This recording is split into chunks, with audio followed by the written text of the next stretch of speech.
Welcome back to Turning Hard Times to Good Times. I'm your host, Jay Taylor, and I'm really pleased to have with me once again Jeff Deist. Jeff, most of you probably know Jeff Deist is a former advisor to Ron Paul, Congressman Ron Paul. He was a big help to Ron during his campaign, and he worked with Ron Paul a number of years. He was, he's one of Ron's closest advisors. He certainly he was the chief of staff, and I've learned to know a couple of the people that worked with Ron and with Jeff down in the office when Ron was a congressman and a candidate for president. Jeff also has a background in taxes. He's an accountant, and he's a lawyer. He's actually a lawyer, a tax lawyer, and now, though, he's probably doing what I think is most worthwhile of his career, working at the Mises Institute, which is an educational institution to help people understand the merits of free market economics, and certainly something that Americans shouldn't have to really work too hard to understand. I thought we were supposed to be a free market capitalist system. Well, we're anything but that, and so the need for the Mises Institute. Jeff, thanks for joining me again today. Hello, Jay. It's great to talk to you. Always good to have you with me. We want to talk about trade today and tariffs. And we're going to be talking in the second half of today's show about that. My guest is suggesting that there is no such thing as free trade. There's only game of trade, a Darwinian game of trade, he calls it. I certainly know, you as a free market advocate I'd be surprised if you weren't very strongly in favor of free trade, free international trade, free trade domestically as well as wherever you go, right? But what are your thoughts about the tariffs that Trump has recently suggested he's going to implement? It's an interesting question because I agree somewhat that trade is a game, and there are winners and losers in games. And when we look at Trump's tariffs, I view them through a very different lens than most people, probably even most Americans, maybe even most conservative or libertarian or free market Americans, in the sense that I'm totally opposed to tariffs. I see them not only as always just a tax, just a tax on the buyer, but more importantly, as something that expands state power. In other words, it's not that the Japanese company that's importing the steel that I'm buying is getting more money from them. It's that my own government is getting more money from me and thus expanding and consolidating its power. And it's also playing an outsized role in deciding what I can and cannot do, what I can and cannot buy, or how much it costs. Now, that said, if somebody, even as a hardcore libertarian, if somebody said to me, we're going to completely replace income taxes with tariffs, which is basically the story of the United States up until the corporate and individual income tax was passed in 1913, that wouldn't be a bad trade, because I think the process of taxing income and what that has become, with all of the compliance burden, with all of the nosiness, with all the thousands of pages of regulation that get into every aspect of our lives and our income and our work, is far worse in many ways from a privacy and compliance standpoint. So I understand the arguments about unfair trade, an unlevel playing field. I understand the arguments about dumping, etc. I wholeheartedly disagree with them. But more importantly, apart from the pure economics, Jay, my biggest concern is that we're giving our own government, a bunch of bad people in Washington, D.C., who don't much like us, more power over us, which is certainly not what Trump campaigned on. And so I'm dead set against tariffs. And I do, unlike a lot of even conservative free trade advocates like a Lawrence Kudlow, I absolutely believe in unilateral tariff-free trade. In other words, even if other countries slap 30% import duties on each and every American product, we should still accept their products without any tariffs whatsoever, because, again, it's just a tax on the buyer, and it's more power to Fed Gov, which is something I think is bad for everybody. Yeah, it's. I guess that certainly is a consistent view of us libertarians for sure. But I mean, going back into history, as you point out, up until 1913, we had a very small government compared to what we have now.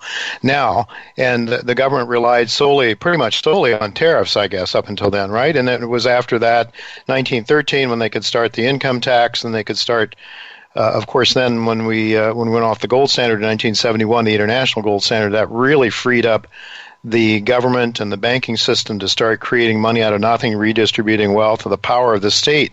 So what you're saying is if you could have a trade-off between tariffs as a form of governments gaining revenues, or the system we have now, you'd prefer that.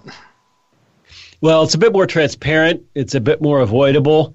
It's far less onerous, but I got to tell you an interesting statistic. I was looking at some of the history of the 16th Amendment just a couple days ago, and the income tax, which now accounts for more than half of federal revenues between individuals and corporate, the income tax was very much sold as a soak the rich scheme. In fact, for the first couple decades afterward, it really only applied to about 5% of the population. So you think how easy that would be to get passed. And the income tax rate, the percentage rate, without all the complex deductions we have today, was only 1% on the first $20,000 of income, which in today's terms would be something like $300,000, $400,000. And up to the first $500,000 of income, which would be many millions today, the rate was only 7%. So talk about incrementalism. My God, what a monster people created 100 years ago, and they did so thinking that they were just taxing some rich guy. They didn't know. And look what they did to their own grandkids, and what we all have to do now every year around April 15th. Yeah, it's. I mean, the percentage of income that's taken by government now of GDP is just enormous. Of course, Jeff, I want to ask you, to what extent, you alluded to Trump's going back on his campaign promises. He campaigned to a great extent about a less intrusive foreign policy. He even suggested that some of the things that we've done in the past, the wars of the past in Iraq and Libya and places like that, he really was hard on Hillary for some of those things. And then what's he do? But he brings in John Bolton, who to this day is still sort of not apologizing, saying it was the right thing to do. Iraq was good for America. What do you make of Trump's rolling back a lot of his, basically seeming to do a 180-degree turn on a lot of his campaign promises? And I wonder to what extent some of those, military policies that he seems to be espousing now aren't related to foreign trade in some ways. Yeah, it's interesting, isn't it, how they always go wrong on foreign policy. George W. Bush did very much the same thing, campaigned on a kinder, gentler, non-interventionist foreign policy, and then turned. I think part of it is simply that no single human can understand and know all the trouble in the world. Yeah. No single human can know everything about climate change and economies and healthcare and Social Security, much less the current geopolitics of Somalia or Syria or Iraq or any other place. So it really is absurd that presidents have as much power and as much say over life and death as they do. So what happens is they become malleable. They become an empty vessel for always ready and eager supplicants. You might equivalent to a king's court to come whisper in their ear and flatter them. And I think W was easy to flatter. I think Donald Trump is easy to flatter. And so there's a natural human desire to be loved and want to be popular. So unfortunately with Trump, when he does foreign policy type things is when he tends to get at least some grudging respect from the mainstream media when he talks tough on Korea or Syria or anyone else. Now, Bolton is a bridge too far. I mean, this guy is not even in the realm of Trumpian campaign foreign policy. I mean, this guy is about as hawkish a human being as I believe or as I know exists in the U.S. foreign policy establishment. So it's a devolution, and I don't think Trump would have been nominated if other things were going, Bolton would have been nominated if other things were going better for Trump. I think this is a symptom of Trump sort of unraveling and trying to regain some footing.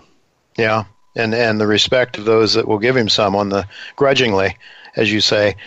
Jeff, with just a few minutes left here, one of the things I wanted to ask you about was there was, and I should mention to my listeners that the Mises Institute has some excellent articles, and I would really strongly suggest that people go to it's Mises.org, MISES.org. One of them that caught my eye was one written by Alistair MacLeod, who will be our guest next week. China's plan to end dependency on American trade.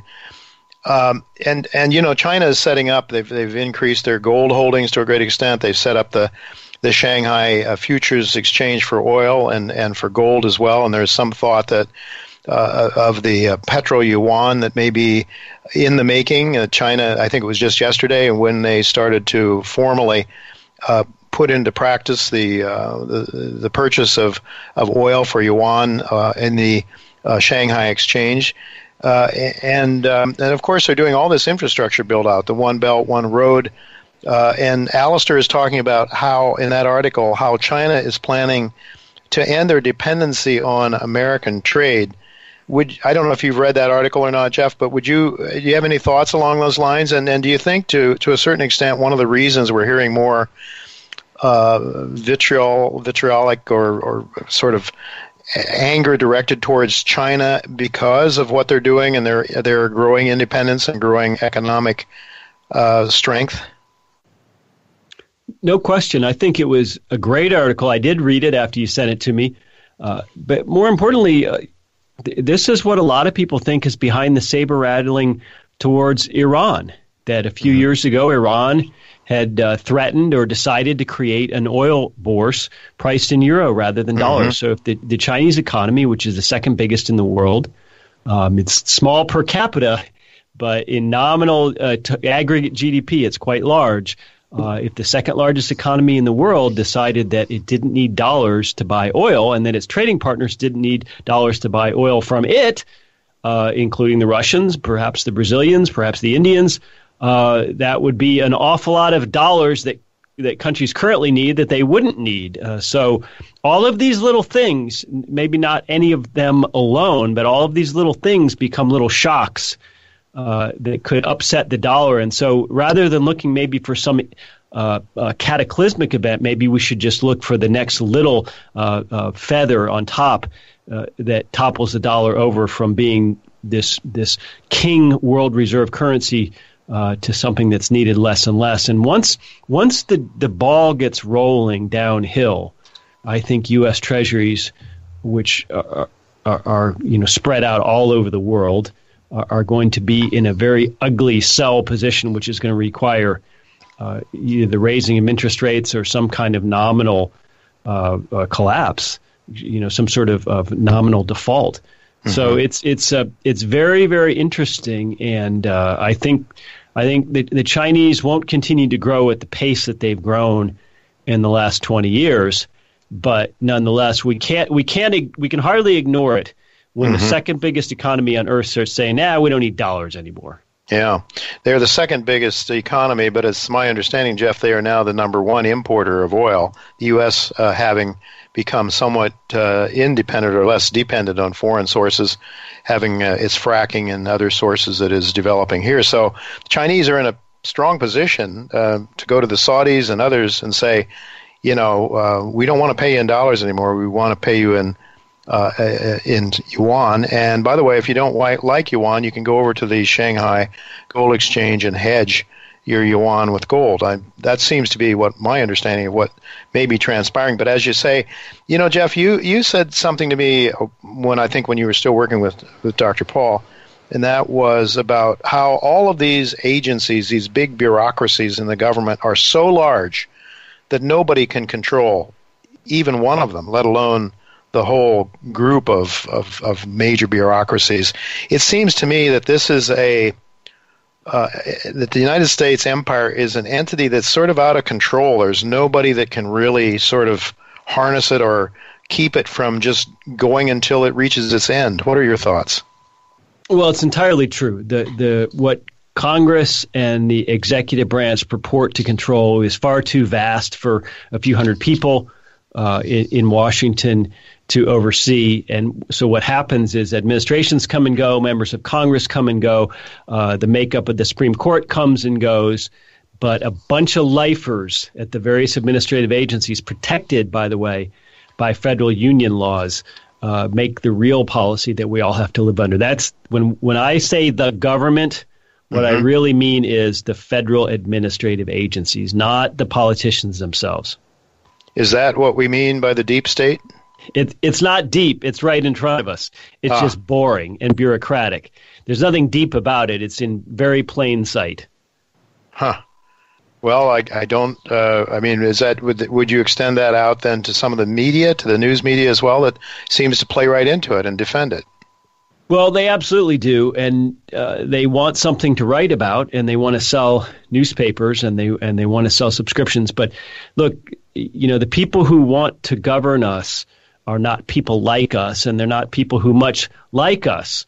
Yeah. They are a separate part of America, and they're increasingly separating themselves, I guess by choice. Yeah, and they want us to be their servants, I guess.